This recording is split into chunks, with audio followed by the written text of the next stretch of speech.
मैं डॉक्टर नमस्कार, मैं डॉक्टर अपर्णा प्रधान आप सबका हार्दिक स्वागत करती हूँ। मैं नीलम चंद्रा सक्सेना जी का भी बहुत धन्यवाद करना चाहूँगी, जिन्होंने इस काव्य गोष्ठी का आयोजन किया। हाल ही में नीलम जी ने एक लिटरेरी वॉरियर ग्रुप व्हाट्सएप पे बनाया है और कवि और कवित्रियों को जोड़ने का बहुत अच्छा प्रयास किया है। पिछले हफ्ते पहली काव्य गोष्ठी में हम लोगों ने बहुत उम्दा कविताएं सुनी। आज उसी श्रृंखला की दूसरी काव्य गोष्ठी है, जिसमें 5 कवित्रियां आपको कविताएं सुनाएंगी और मैं उम्मीद करती हूँ कि आपको बहुत पसंद आएगी। हमने आज 2 विषयों पर बात करने की सोची है। पहला विषय है नारी और दूसरा है प्रकृति। आज की कवि गोष्ठी में मेरे साथ हैं हरप्रीत कौर, सरिता त्रिपाठी, डॉक्टर रेणु मिश्रा और नीलम सक्सेना चंद्रा जी। ये सभी कवित्रियां आपको अपनी लिखी कविताएं सुनाएंगी। सबसे पहले मैं आपका परिचय कराना चाहूंगी हरप्रीत कौर जी से।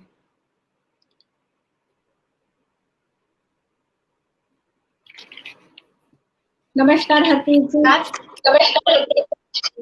हरप्रीत, नमस्ते। हरप्रीत कौर जी, आपका हार्दिक स्वागत है। लेखिका अध्यापिका है। कानपुर की रहने वाली हरप्रीत कौर सामने समस्याओं व आध्यात्मिक विषयों पर लिखना पसंद करती है। लिखने के क्षेत्र में अभी नई है, परंतु बहुत ही बढ़िया लिखती है। सोशल मीडिया पर भी हिंदी कविताएं नाम से इनके साहित्यिक पेज है। अब मैं बुलाना चाहूंगी सरिता त्रिपाठी जी को। नमस्कार मैम। नमस्कार सरिता जी। सरिता त्रिपाठी एक रिसर्चर, लेखिका और कवियत्री हैं। उनके 60 से कविताएं ऑनलाइन समाचार पत्रों पर प्रकाशित हुई हैं। इनकी कविता चंद सिक्के आई है और में आने वाली है। लखनऊ की रहने वाली कविता लिखने में है, परंतु उनके कई सम्मान हुआ है। अब आपको मैं मिलाऊंगी डॉक्टर रेणु मिश्रा। डॉक्टर रेणु मिश्रा, आइए, आपका स्वागत। नमस्कार। नमस्ते, हार्दिक स्वागत आपका। डॉक्टर रेणु मिश्रा सामाजिक, सांस्कृतिक एवं साहित्यिक गतिविधियों में सक्रिय सोशल एक्टिविस्ट हैं। कवित्री एवं रसायन शास्त्र की पूर्व प्रवक्ता हैं। इनके 3 काव्य संग्रह ख्वाबों के परिंदे, बन फूल एवं मन के प्रकाशित हुए हैं। इनकी एक अन्य पुस्तक 2 टूक प्रकाशन की प्रक्रिया में है। इनके 60 से भी अधिक साझा काव्य संकलन प्रकाशित हो चुके हैं। इनकी कविताएं देश विदेश की अनेक पत्र पत्रिकाओं में प्रकाशित हुई हैं। डॉक्टर रेणु मिश्रा को साहित्य के क्षेत्र में योगदान के लिए काव्य गरिमा पुरस्कार, wordsmith extraordinary, pride of India 2019-2019, pride of women award 2019 एवं अन्य कई पुरस्कारों से सम्मानित किया गया है। आपका हार्दिक स्वागत है। अब मैं बुलाना चाहूंगी नीलम सक्सेना जी। आप सभी को नीलम का प्यार भरा नमस्कार। नमस्कार। नीलम सक्सेना जी का परिचय कराने की तो कोई जरूरत है ही नहीं। जैसा कि आप पिछली गोष्ठी में जानते हैं, आलोक जी ने कहा था गूगल पर इनको आप सर्च कर लीजिए। बिल्कुल सही कहा था। गूगल के पन्ने भरे हुए हैं इनकी लिखी कविताओं, पुस्तकें और सम्मान इत्यादि से।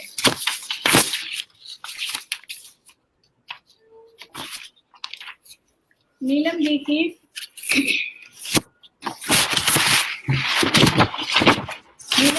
कई किताबें छप चुकी हैं और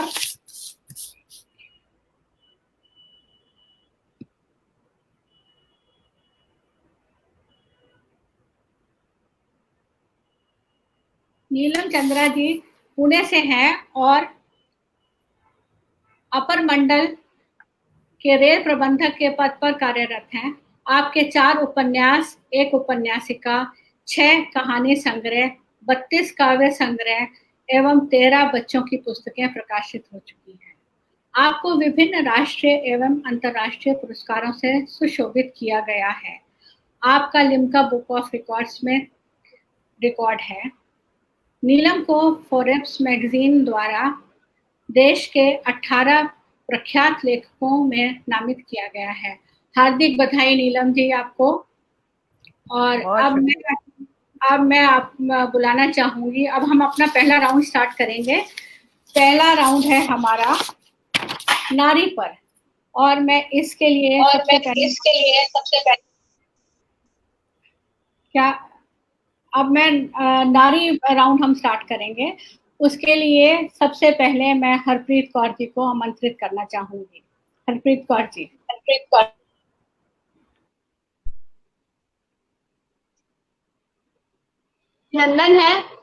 अभिनंदन है आप सभी आदरणीय कविगणों का और सुधी श्रोतागणों का, तथा मैं दिल से आभारी हूँ नीलम मैम की, अपर्णा मैम की, जिन्होंने मुझे यहाँ आमंत्रित किया और मेरी रचना पेश करने का मुझे मौका दिया। धन्यवाद। यूं तो मनुष्य का जीवन विषमताओं से भरा हुआ है। स्त्री और पुरुष दोनों ही के जीवन में बहुत समस्याएं और विषमताएं हैं, किंतु जैसा कि आज हमारा विषय है नारी जीवन, तो मैं नारी जीवन से जुड़ी व्यथाओं पर अपनी रचना आप सभी के सामने प्रस्तुत करना चाहूंगी। मेरी रचना नारी व्यथा।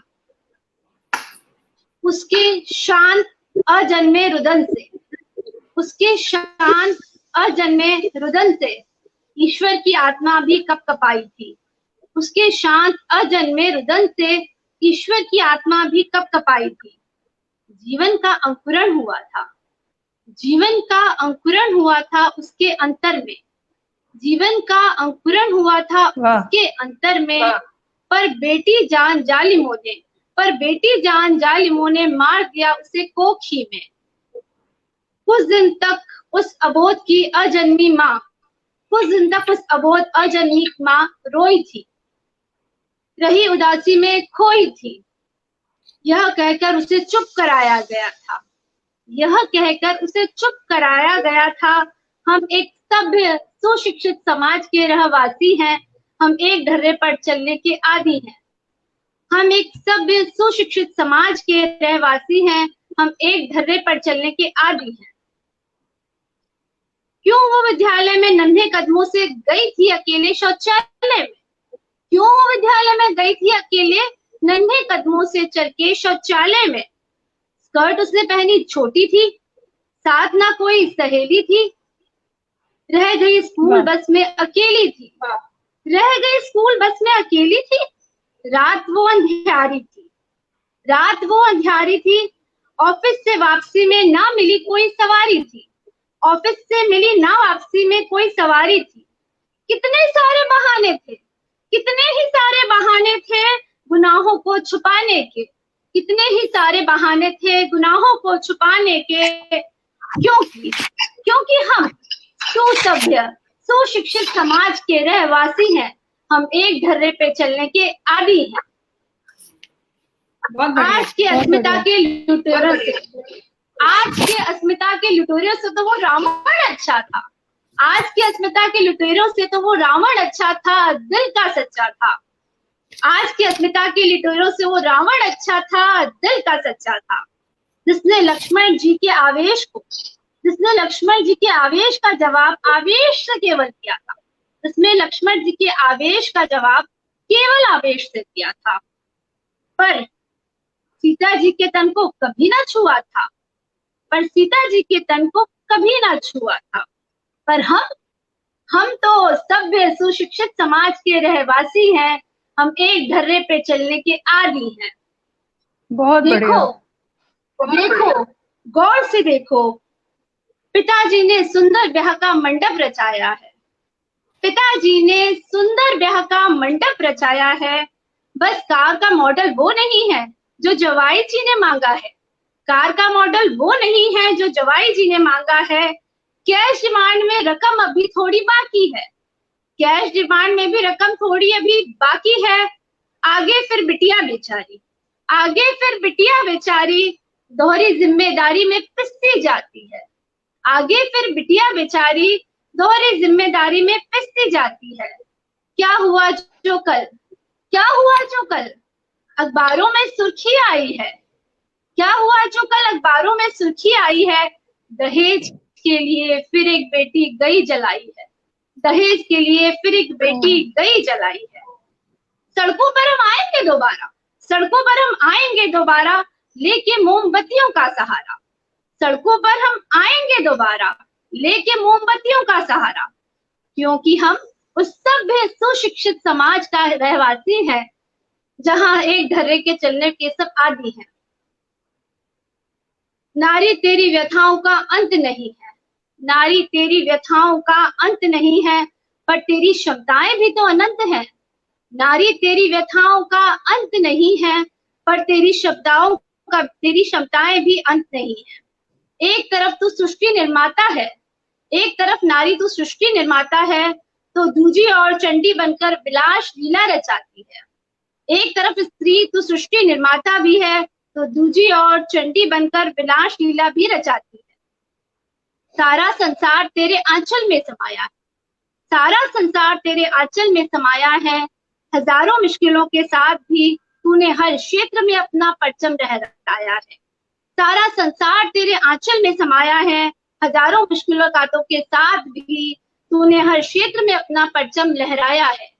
आखिरी दो पंक्तियों के साथ मैं अपनी कविता पे विराम देना चाहूंगी। नारी तेरे हर रूप को नमन, चाहे वो माँ बेटी हो या बहन। धन्यवाद। बहुत बढ़िया, बहुत बढ़िया, बहुत बढ़िया हरप्रीत जी। धन्यवाद, धन्यवाद। बहुत सही कहा। मैंने इस विषय में नारी हूँ कमजोर नहीं, आदि शक्ति की ज्वाला हूँ, का तेज हूँ। खामोशी मैम आपकी आवाज इको कर रही है। इको हो रही है कहीं से, बहुत ज्यादा इको आ रही है। हाँ अभी ठीक है। आदि शक्ति की ज्वाला हूँ, महाकाल का तेज हूँ। खामोशी चीरता शंखनाद हूँ मैं, मुझ में दुर्गा, मुझ में काली, मैं ही शक्ति का अवतार हूँ। मैं रुद्राणी, मैं ब्रह्माणी, लक्ष्मी सरस्वती का वास हूँ। अबला नहीं, बेचारी नहीं, शक्ति का भंडार हूँ। तो अब हरप्रीत कौर जी ने बहुत बढ़िया कविता पढ़ी। अब मैं इन्वाइट करना चाहूंगी सरिता जी को। सरिता जी आप अपना काव्य पाठ करिए।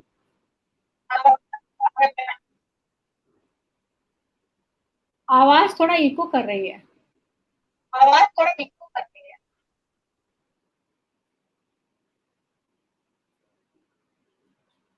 सरिता जी, आई थिंक सरिता जी का कनेक्शन गड़बड़ा गया है, तो मैं रिक्वेस्ट करूंगी रेणु जी आप अपनी कविता का पाठ करिए। जब वो कनेक्ट हो जाएंगे तो फिर हम हाँ सरिता का कुछ दिक्कत चल रहा है शुरू से, वो बार बार आ जा रही है। कोई बात नहीं, मैं अपनी कविता सुनाती हूँ। नारी पर है मेरी भी कविता, आज का थीम ही है नारी। सुन नारी वक्त आ गया, उठा तू अपनी तलवार। सुन नारी वक्त आ गया, उठा तू अपनी तलवार। अपनी रक्षा खुद ही कर ले, न डाल दूजे पर भार। सुन नारी वक्त आ गया, उठा तू अपनी तलवार। अपनी रक्षा खुद ही कर ले, न डाल दूजे पर भार। जगा अपने स्वाभिमान को, कर स्व अपना विस्तार। जगा अपने स्वाभिमान को, कर स्व अपना विस्तार। शस्त्र शास्त्र का ज्ञान तू ले ले, न होने दे खुद पर वार। जिन नर पशुओं ने समाज में जगाई है हवस की आग। जिन नर पशुओं ने समाज में जगाई है हवस की आग। राह कर उन पशु पुरुषों को फिर अश्रु पोंछ पश्चात। श्रृंगार कर परिहास कर, कर कला का विस्तार। आबरू पर जो आँच आए, ले परशुराम अवतार। कर ललकार, जगा जोश, पराक्रम से आन बचा, इस नपुंसक समाज से लेकिन ना कर कोई आस। कोख में ढोया है तुमने, तुम हो ममता का भंडार, पर अपनी रक्षा करने को सर धड़ से अलग कर डाल। जीने का है अधिकार तुम्हें भी, कर अपना तो सम्मान, लोभ मोह में ना फंसेगी, कह देना हम पर डोरे डाल। हे नारी, सुन समय है, अब खुद अपनी आन बचा, मत झिझक, गया वक्त, न कमजोरी को ढाल बना। तेरी रगों में शौर्य बह रहा, लक्ष्मीबाई मर्दानी का, सृष्ट शक्ति है तुझमें समाई, अब चैतन्य हो जा। पद्मावती सी वीर रवानी, तुझमें तेज है विद्योत्तमा सा, वीरांगनाओं की तू अमर कहानी, ओज समाया चिन्नम्मा का। सुन नारी, न झिझक जरा भी, उठा तू अपनी तलवार, अपनी रक्षा खुद ही कर ले तू अपना विस्तार। धन्यवाद। बहुत बढ़िया, बहुत ही बढ़िया। बहुत बढ़िया, बहुत बढ़िया, हाँ, बहुत बढ़िया। नारी को थैंक यू बिल्कुल मधुमिता, मनीषा जी धन्यवाद, संजय गुप्ता जी धन्यवाद आपका। बहुत ही बढ़िया। संजय कुमार जी कह रहे हैं बहुत बढ़िया। सुनीता जी भी खन्ना, अच्छा, बहुत बढ़िया, धन्यवाद सुनीता जी। अब मैं नीलम जी नारी को खुद बुलाना। अपनी आन। हाँ, संजय कुमार जी कह रहे हैं बहुत ही बढ़िया, नारी खुद अपनी आन बचा। बिल्कुल सही बात है, एकदम नारी को। अब यही समय है कि अपना, हाँ, अब अपनी रक्षा खुद ही करना है, दूसरे पर नहीं डालना कि अब आप हमारी रक्षा करो, और हम निरीह हैं। जब बराबरी का किया है तो बराबरी का ही काम करना है। ये बात है, कलयुग में घूमते दुर्योधन दुशासन से आबरू बचाने के लिए केशव की ना राह हाँ। देखूंगी, वक्त आने पर खुद ही कृष्ण में ढालूंगी, और रणचंडी का रूप दिखाकर अपनी रक्षा स्वयं करूंगी। बिल्कुल सही कहा आपने। तो अनु पांडे जी भी कह रहे हैं आपकी धन्यवाद कविता मैम। तो नीलम जी, अब मैं आपको बुलाऊंगी। सरिता जी का तो लिंक लगता है टूट गया है, तो अब आप अपनी एक थैंक यू बढ़िया अनूप जी। मैं सरिता जी को, हाँ, सरिता जी गायब हैं, अभी भी नहीं आई हैं वो। कोई अब बात नीलम नहीं, जी लगता है कि उनका कनेक्शन में कुछ दिक्कत है, तो हाँ, आगे कुछ बढ़ते दिक्कत हैं। है। तो मैं एक 4 लाइनर से शुरू करना चाहूंगी कि मैं कुछ कहना चाहती हूँ, बस सहमी सहमी मेरी आवाज है अभी। मैं कुछ कहना चाहती हूँ, बस सहमी सहमी मेरी आवाज है अभी, पर नारी समझ मेरी आवाज को नजरअंदाज न करना, पर नारी समझ मेरी आवाज को नजरअंदाज न करना, ये एक दिन पर्वतों सी ऊंची हो जाएगी कभी। तो जो मेरी कविता है इस राउंड में, उसका शीर्षक है सांचा। तो उसकी नीली आंखों को, उसके गोरे हाथों को, उसके झूमते पांवों को डाल दिया गया सांचे में, और फिर उन सांचों को कई दिनों तक जकड़ कर रख दिया गया, ताकि वो वही देखे जहां उसकी आंखों की दिशा तय की गई थी, वो वही काम करे जहां उसके हाथों को ढाला गया था, वो वही कदम रखे जिस ओर उसके पांव को दिशा दी गई थी। उसकी नीली आंखों को, उसके गोरे हाथों को, उसके झूमते पांवों को डाल दिया गया सांचे में, और फिर उन सांचों को कई दिनों तक जकड़ कर रख दिया, ताकि वो वही देखे जहां उसकी आंखों की दिशा तय की गई थी, वो वही काम करे जहां उसके हाथों को ढाला गया था, और वो वही कदम रखे जिस ओर उसके पांव को दिशा दी गई थी। उन सांचों में ढालते वक्त समाज ये भूल गया कि उसकी नाक को, उसके दिमाग को किसी सांचे में नहीं ढाला जा सकता था। वो तो स्वच्छंद थे, आंगन में खड़ी खड़ी ख्वाबों की वो सुगंध सूंघती और उसे देती एक नया अनुभव, और उसकी ओर वो खिंची चली जाती। वो ऐसी कथाएं वाचती जो उसको दे देते पर, और वो कभी आसमान को चूमती, कभी धनक के झूलों में बैठती और परिंदों सी फिरती रहती। समाज को जब मालूम हुआ कि वो इस तरह उड़ने लगी है। उन्होंने पूरी की पूरी कोशिश की कि उसे समूचा ही सांचे में ढाल दिया जाए।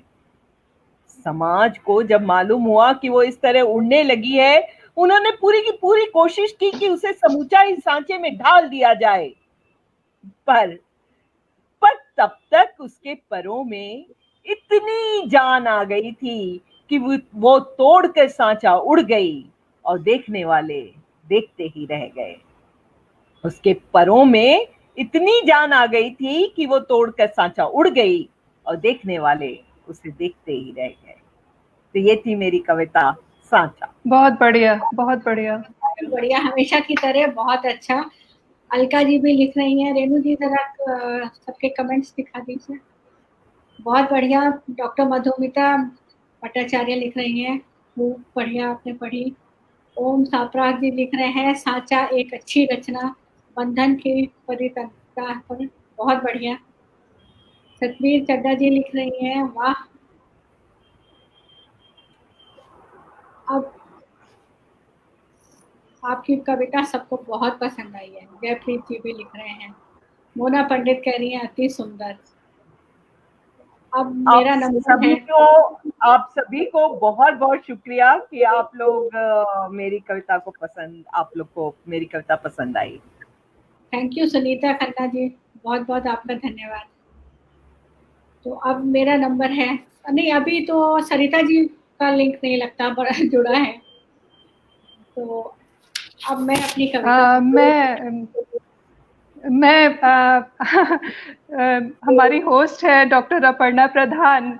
मैं इनका इंट्रोडक्शन आप सभी को दे देती हूँ। हालांकि ये किसी परिचय की मोहताज नहीं है और बहुत अच्छा लिखती हैं। इनको कविता सुनाने के लिए आमंत्रित करने से पहले मैं आप सभी को ये फिर से इको हो रही है क्या आवाज? हाँ, इको हो रही है। आवाज आ रही है?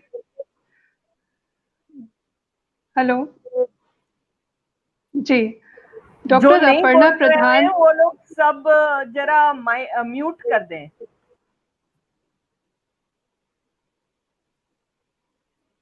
डॉक्टर अपर्णा प्रधान लेखिका, चित्रकार और कवयित्री हैं तथा गोवा में रहती हैं।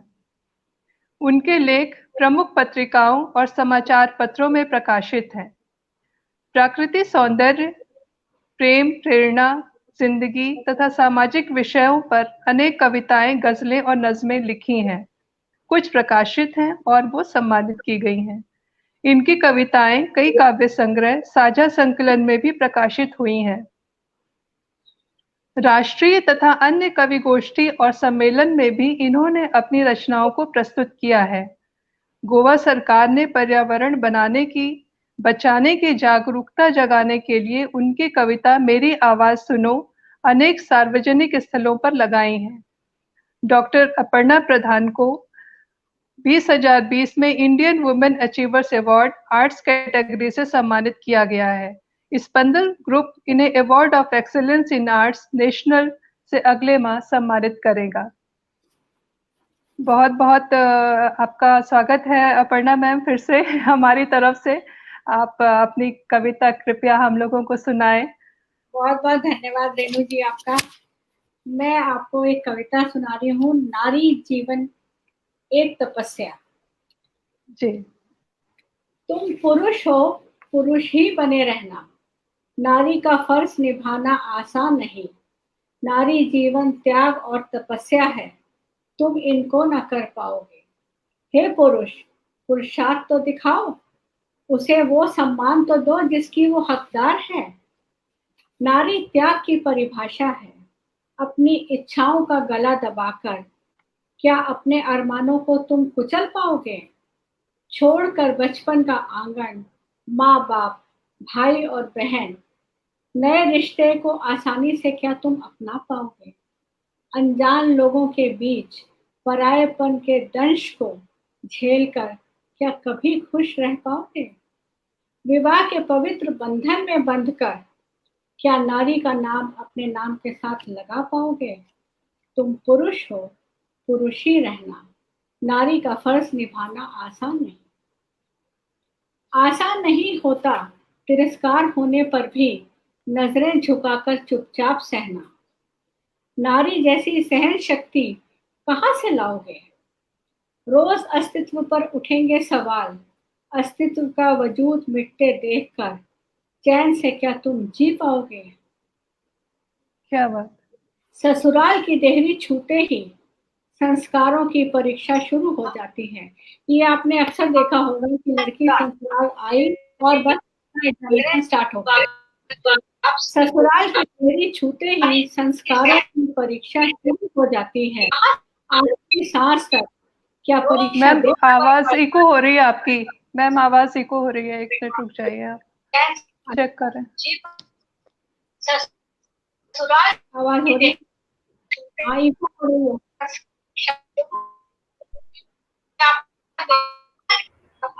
स्टार्ट कर। और सब लोग म्यूट करिए, हरप्रीत म्यूट करो। बहुत इको बहुत है। आवाज में प्रॉब्लम हो रही है। स्टार्ट करें? हाँ अब शुरू करें मैम। आसान नहीं होता तिरस्कार होने पर भी नजरें झुकाकर चुपचाप सहना।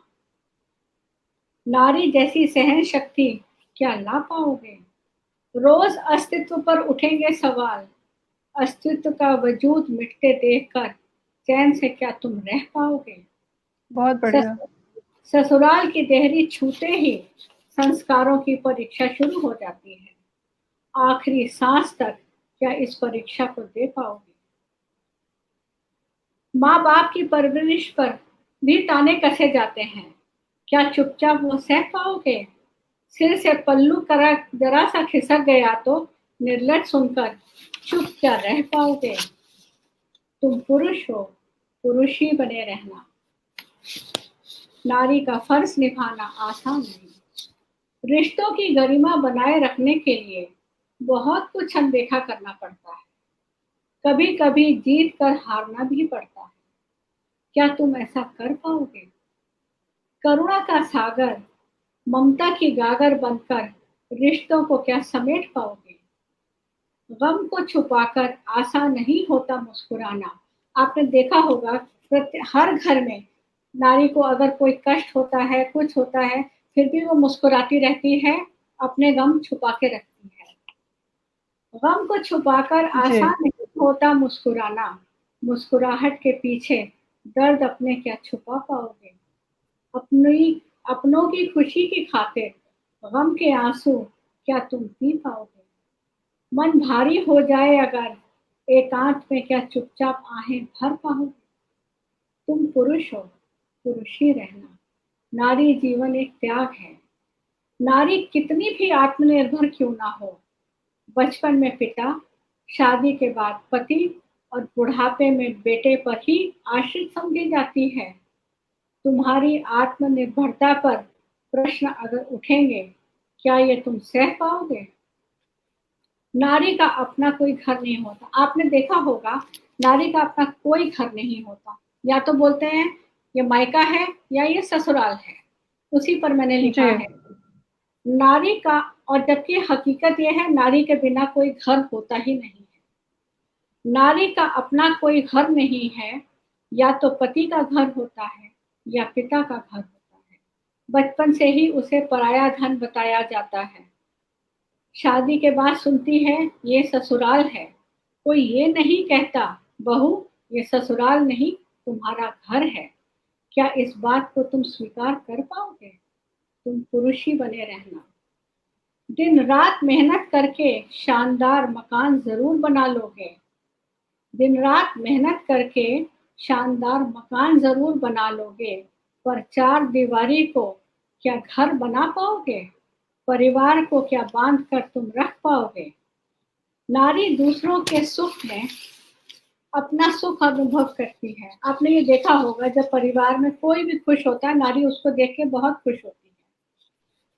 नारी दूसरों का सुख देख के अपना सुख अनुभव करती है। बिन बोले सबके मन की बात आसानी से समझ जाती है। क्या तुम ऐसा कर पाओगे? अपनों की खातिर क्या तुम अपनी खुशियों को कुर्बान करके अपना जीवन क्या न्यौछावर कर पाओगे? तुम पुरुष हो, पुरुष ही बने रहना। नारी जीवन एक तपस्या है, तुम इसको ना कर पाओगे। हे पुरुष, पुरुषार्थ दिखाओ, नारी को वो सम्मान तो दो जिसकी वो हकदार है। धन्यवाद। बहुत बढ़िया, बहुत अच्छा। धन्यवाद। बहुत बढ़िया, बहुत बढ़िया। Thank you. अब हम अपना दूसरा, सरिता जी तो अभी कनेक्ट नहीं हो पाई है। हाँ, आई थिंक कनेक्ट हो रही है। नहीं, अभी तो नहीं आ पाई है। तो सरिता जी आ रही है सरिता जी। आप अपनी कविता पढ़िए। Sarita ji, can you hear me? जिससे पहले कि आपका नेट चला जाए, आप जल्दी से पढ़ लीजिए अपनी कविता। सरिता जी, सुन पा रहे हैं आप? सरिता जी? नहीं, उनकी आवाज सरिता जी, आपका माइक, उनका माइक म्यूट है। मैम आवाज आ रही है? नहीं अब आई। म्यूट नहीं। हाँ आ रही है, सुनाइए सुनाइए, आ रही है आवाज आपकी, सुनाइए। मैम नेटवर्क की बहुत प्रॉब्लम हो रही है। ठीक है, ओके। सभी को मेरा नमस्कार। नमस्कार। मेरी बहुत छोटी सी रचना है नारी के ऊपर। मैं पढ़ती हूँ आप लोग के समझ, क्योंकि नेटवर्क की बहुत ज्यादा प्रॉब्लम हो रही है। जब जब बढ़ा प्रकोप धरा पर, नारी ने शस्त्र उठाया है। जब जब बढ़ा प्रकोप धरा पर, नारी ने शस्त्र उठाया है। दुर्गा चामुंडा काली मां बन अत्याचार मिटाया है। जब जब बढ़ा प्रकोप धरा पर, नारी ने किया है। दुर्गा चामुंडा काली मां बन अत्याचार मिटाया है। जननी है नारी धरती पर, जननी है नारी धरती पर, इसमें ही समाया है। अस्तित्व कहाँ बिन नारी के, ईश्वर भी जाया। जननी है नारी धरती, इसमें ही सृजन समाया है। अस्तित्व कहाँ बिन नारी के, ईश्वर भी इसने जाया है। अंतिम पंक्तियां प्रस्तुत करती हूँ। बेशक नारी दिखती अबला, बेशक नारी दिखती अबला, लेकिन ये शक्ति की काया है। बेशक नारी दिखती अबला, लेकिन ये शक्ति की काया है। नारी ने जब जब ठान लिया, तब सकल जगत थर्राया है, तब सकल जगत थर्राया है। बेशक नारी दिखती अबला, लेकिन ये शक्ति की काया है। नारी ने जब जब ठान लिया, तब सकल जगत थर्राया है। धन्यवाद। बहुत बढ़िया, बहुत अच्छा। बहुत बढ़िया, बहुत बढ़िया। तो अब हम अपना अगला राउंड, उसका विषय है तो सबसे पहले मैं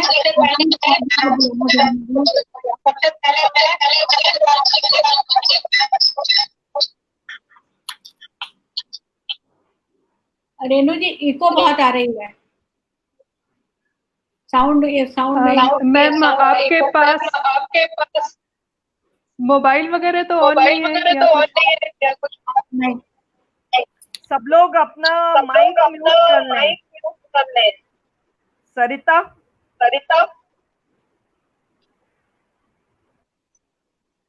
का म्यूट है। मैम ऑफ है माइक, ऑफ कर दिया था मैंने।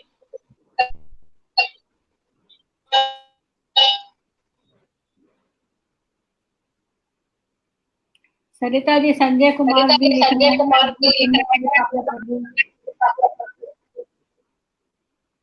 मोना पंडित भी कह रही हैं बहुत अच्छी।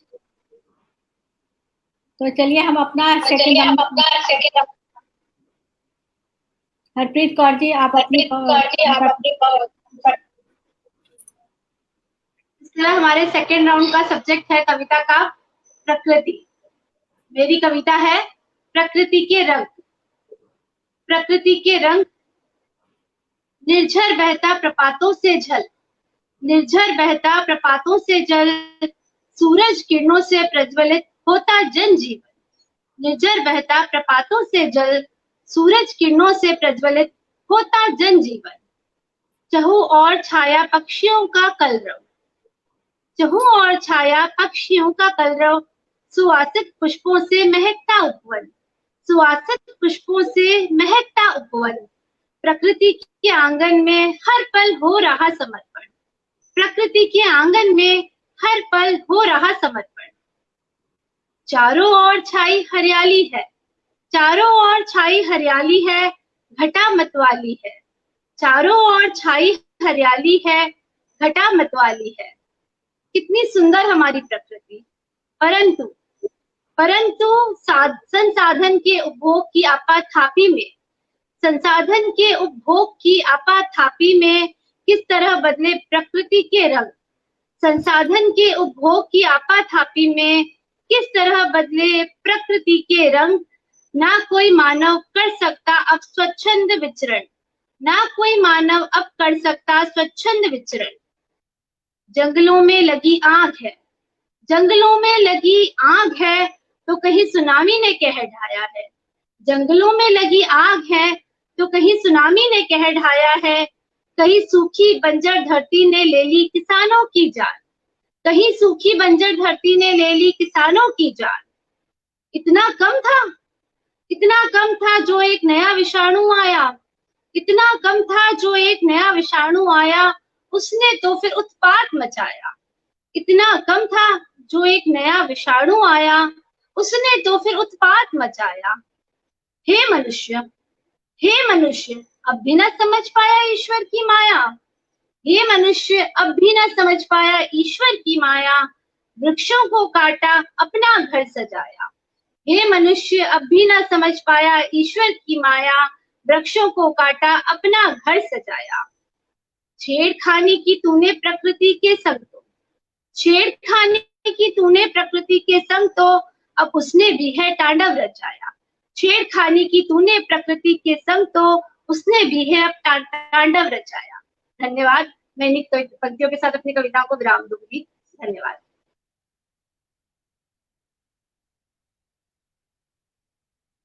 बहुत बढ़िया, बहुत बढ़िया। धन्यवाद मैडम, माइक अनम्यूट कर दें अपना। धन्यवाद नंदू जी। हाँ जी। सरिता जी, अब सरिता जी का तो लिंक फिर से टूट गया है।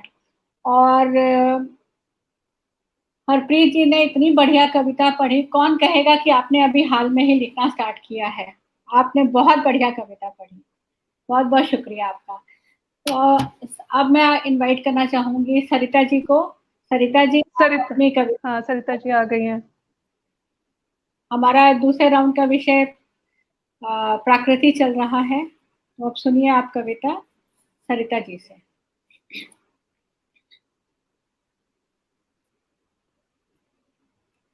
Sarita ji, can you hear me?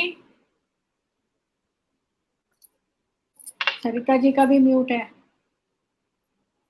सरिता, अपने माइक अनम्यूट करके कविता सुनाइए। सरिता, वो सुन नहीं पा रही लगता है। यस हाँ, मैम। अपनी कविता सुनाएं आप। Okay ma'am. जैसे कि सेकंड राउंड का साउंड ब्रेक कर रही है।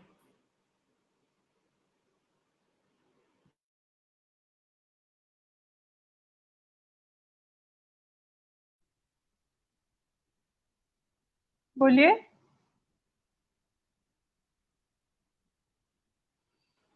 सरिता का नेट का प्रॉब्लम फिर शुरू हो गया, वो चली गई। हाँ, तो अब मैं रिक्वेस्ट करूंगी रेनू जी आपसे, आप अपनी कविता सुनाइए जब तक वो कनेक्ट जी ठीक है। प्रकृति को माना जाता है कि वो ईश्वर की बहिरंग शक्ति है, और हम उससे विलग होके बाहर की तरफ देखते हैं, और हमारे अंदर ही ईश्वर है। जब हम अंदर की तरफ देखेंगे और उस तरफ उन्मुख होंगे तो हमें अपनी खुशियां मिलेंगी और हमें उसका आनंद का स्रोत जो है वो हमारे भीतर है। तो उसी पे 4 लाइन है। जीव ईश्वर की बहिरंग शक्ति, ध्यान से सुनिएगा। जीव ईश्वर की बहिरंग शक्ति, यह मुस्कुराए तो मुस्कुराए कैसे, विमुख हो ईश्वर से जा बैठी, आनंद पाए तो पाए कैसे।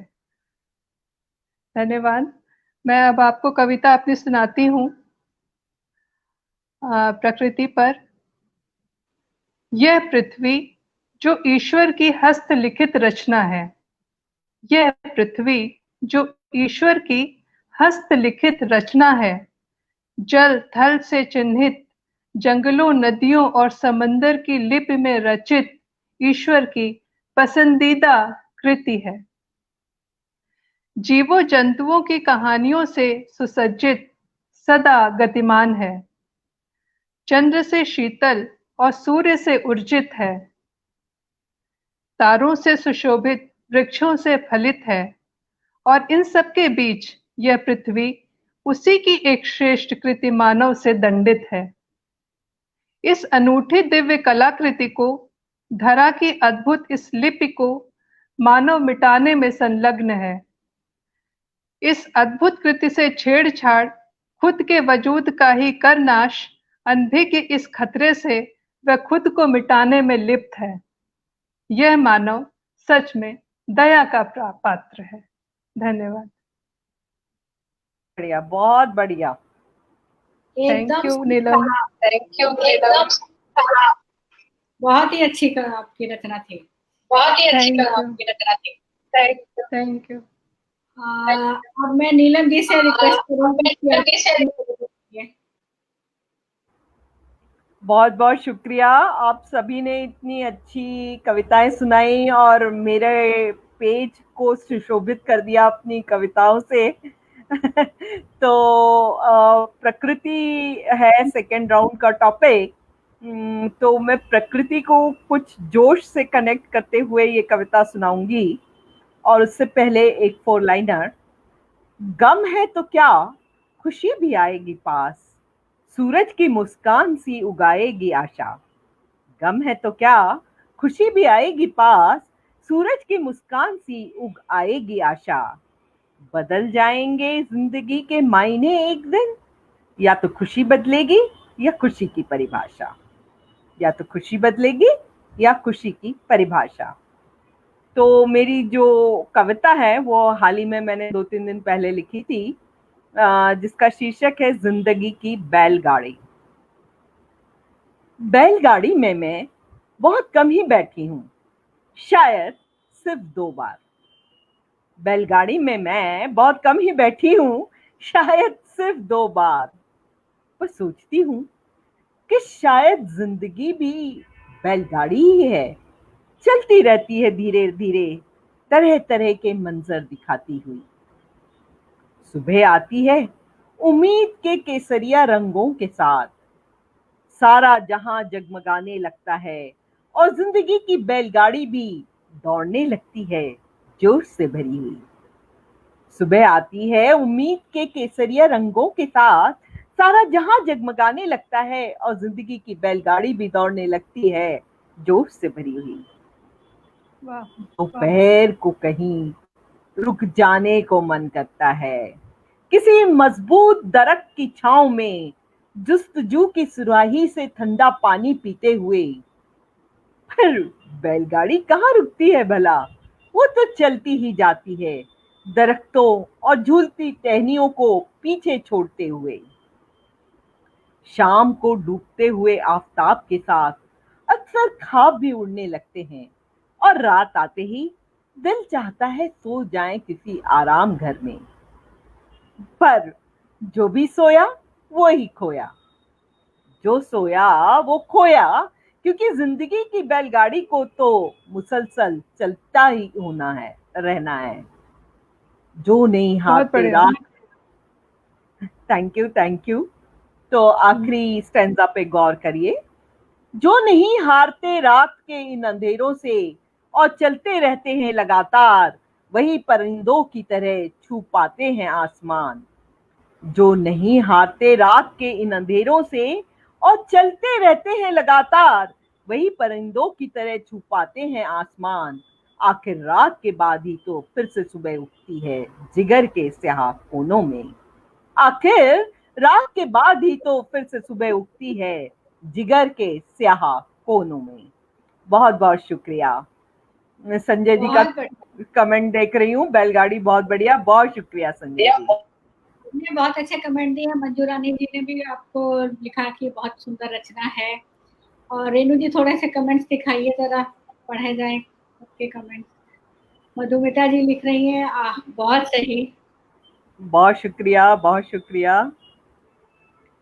संजय जी लिख रहे हैं बैलगाड़ी बहुत बढ़िया। नीलम जी तो खैर लिखती ही बहुत अच्छा है। और डॉक्टर अरे सभी लोग बहुत अच्छा लिखते हैं, आप सभी बहुत अच्छा लिखते हैं। और तभी मैंने कहा कि मेरा पेज आज सुशोभित हो गया आप सभी के आगमन से। नीलम आपको धन्यवाद, हम लोग को मौका दिया आपने। तो नहीं हारते रात के इन अंधेरों से, बहुत बढ़िया। चलिए अब सरिता जी तो कनेक्ट नहीं हो पा रही हैं, तो मैं अपनी नहीं, मैं कोशिश करती हूँ एक बार फिर से उन्हें कनेक्ट करने की। देखिए हाँ प्लीज। तब तक पूजा अग्रवाल जी आ गई है सरिता जी। सरिता कविता सुनाइए अपनी। सरिता सुन पा रही हैं आप? मैम हमें सुनाना है अभी? हाँ आपको सुनाना है। सुनाइए सुनाइए सरिता जी। हाँ प्रकृति के ऊपर सुनाइए। Okay ma'am, okay thank you thank you. ये जो कविता है इसका शीर्षक है कुछ नए। चलो देखते आज फिर कुछ नए ख्वाब हम, चलो देखते आज फिर कुछ नए ख्वाब हम। राम उनका लिंक शायद रुक रहा है, फिर लिंक टूट गया उनका।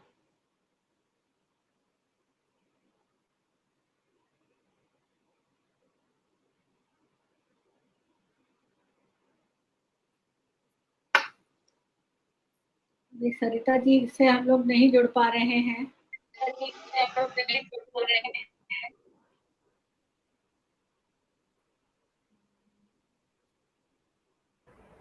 क्या करें, मेरे उनकी वेट ख्याल करें? से तब तक अपर्णा जी आप अपनी कविता सुनाइए। मैं दूसरा राउंड है प्राकृति। मैं कविता लिख रही हूँ, पढ़ने जा रही हूँ। मेरी आवाज, इसको थोड़ा सा मैं आपको बताऊंगी मैंने ये कैसे प्रेरित होकर लिखी।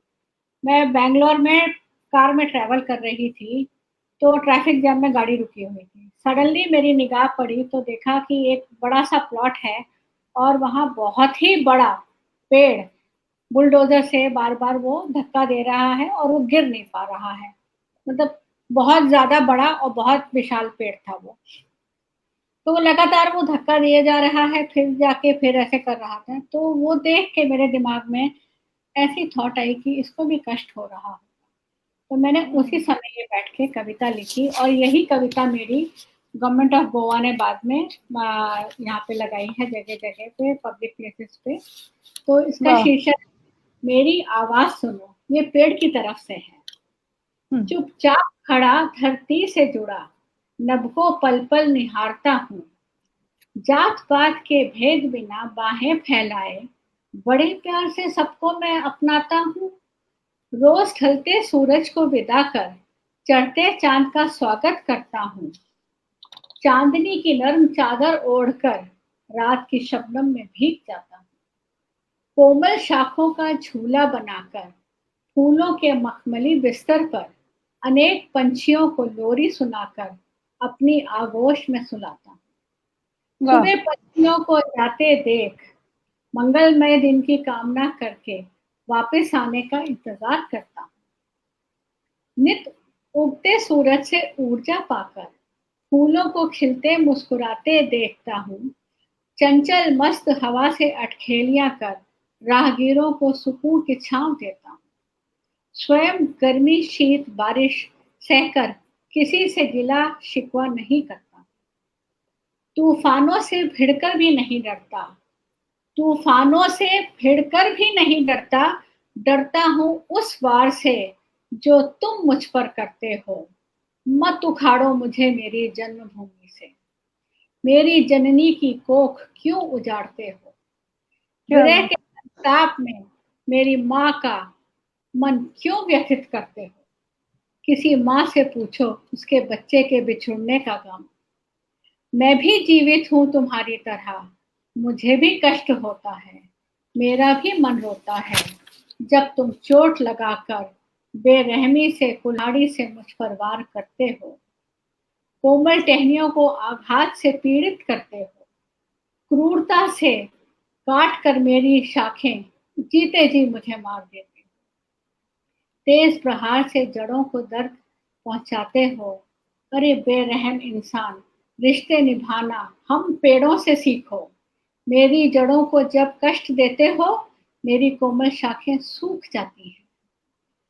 आरी कुल्हाड़ी बुलडोजर की झलक देखते ही मैं सुरक्षा की गुहार लगाता हूँ। कलियों और फूलों को तुम्हारे पैरों पर गिड़गिड़ा कर रोते हुए देखता हूँ। पर पत्थर दिल इंसान मेरा संताप देखकर भी तुम्हारा दिल नहीं पिघलता। हर शख्स वार करके मुझे गिराना ही चाहता है। स्वार्थी मानव, प्रहार करके असहनीय पीड़ा क्यों देते हो। मेरी वेदना और चीखें किसी को भी सुनाई नहीं देती। मुझसे कैसा बैर तुम्हारा। पेड़ कह रहा है, मुझसे कैसा बैर तुम्हारा। जन्म जन्मांतर का है रिश्ता हमारा। तुम्हारी छोड़ी हुई सांसों पर मैं जीवित रहता हूँ। तुम्हारी छोड़ी सांसों पर मैं जीवित रहता हूँ।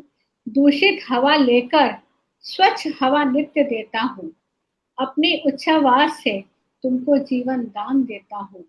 प्रदूषण हटाकर पवित्र पर्यावरण बनाता हूँ। चुपचाप खड़ा जननी से जुड़ा निस्वार्थ अपना कर्तव्य निभाता हूँ। धन्यवाद। बहुत बढ़िया, बहुत अच्छा, बहुत अच्छा। शुक्रिया। तो अब हम नीलम जी बताइए सरिता जी क्या है।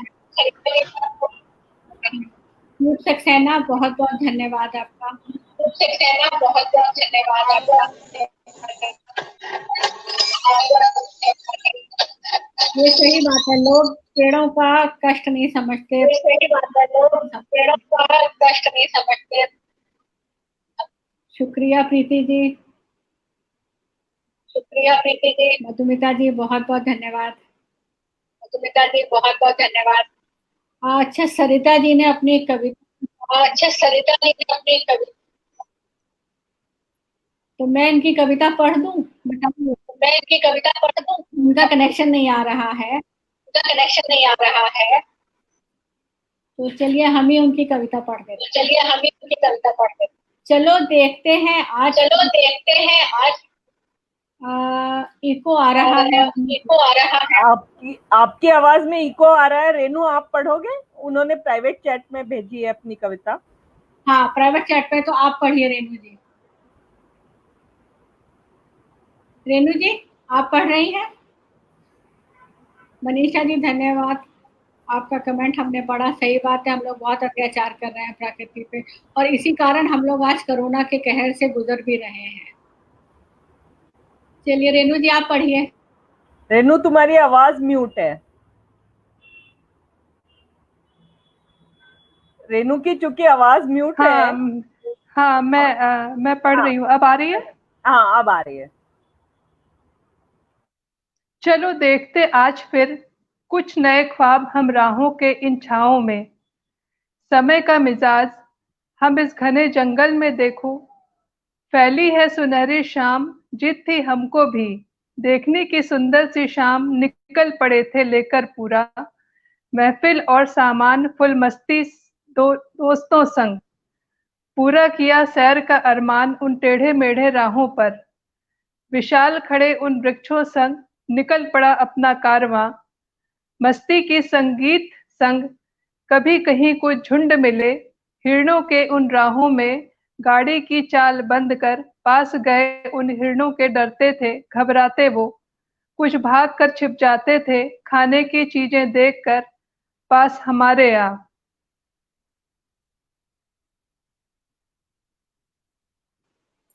बस यही है। बहुत बढ़िया सरिता, बहुत बढ़िया धन्यवाद। कविता थी आपकी। आपको हम अब मिस आप कर कुछ रहे और हैं। ढंग से सुनाती और पता नहीं उस तरीके से मैंने पढ़ दी।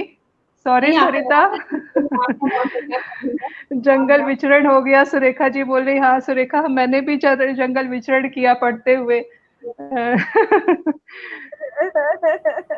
हम सबकी तरफ से नीलम आपको बहुत बहुत धन्यवाद। आपने हम सबको मौका दिया अपने पेज पर आने का और अपनी कविता सुनाने का। सबको आपने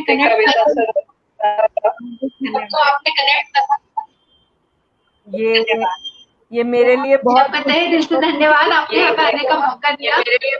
मेरे लिए बहुत खुशकिस्मती थी और मैं उन सभी लोगों का बहुत बहुत धन्यवाद देना चाहती हूँ जो लोग हमारे साथ जुड़े और हमारी कविताओं को सुना, क्योंकि उनके बिना ये शो बहुत अधूरा रहता। मैं देख रही थी बहुत सारे लोग हमारे साथ जुड़े हुए थे, तो आप सभी को बहुत बहुत धन्यवाद हम सभी की तरफ से।